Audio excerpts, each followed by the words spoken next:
On August 25, 2012, a spacecraft going 38,000 miles an hour slammed into something with no wall, no surface, and no warning sign, and the machine felt it instantly.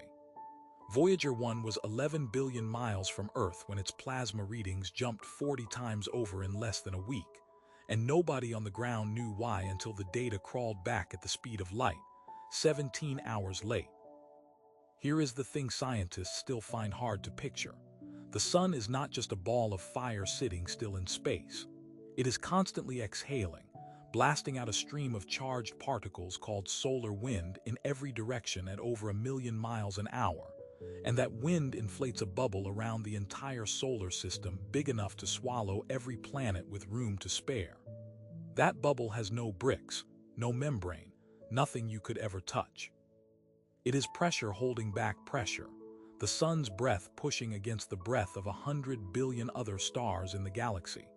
Where those two winds finally shove each other to a standstill is called the heliopause, and it is the closest thing our solar system has to an edge. Voyager 1 crossed it that August, and for 3 straight days its plasma wave instrument recorded density readings jump off the chart, the fingerprint of thick, cold interstellar gas replacing the thin solar wind the craft had known for 35 years. NASA didn't confirm it for another 12 months, because the one instrument that should have caught it directly had broken down back in 1980. If you want the next confirmed strange thing we find out there, subscribe, because a new one goes up every single day, and this edge was only the beginning.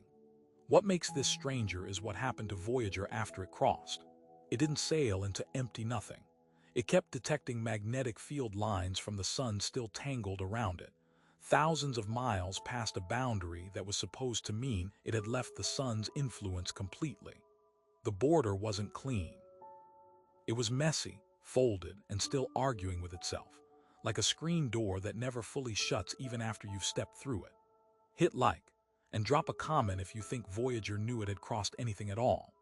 Today Voyager 1 is over 15 billion miles out, still transmitting on a radio signal so faint it takes more than 23 hours to reach Earth, and it is still the only human-made object to ever cross that invisible wall into interstellar space. Its plutonium power source is fading fast, and engineers have already had to shut down several of its instruments just to keep its heart beating a little longer. Within the next few years, the last light on that circuit board will likely go dark, and the spacecraft that proved the sun's bubble was real will keep drifting anyway, silent forever, past a wall that was never really there. Subscribe and tap the bell so tomorrow's impossible place lands right in your feed.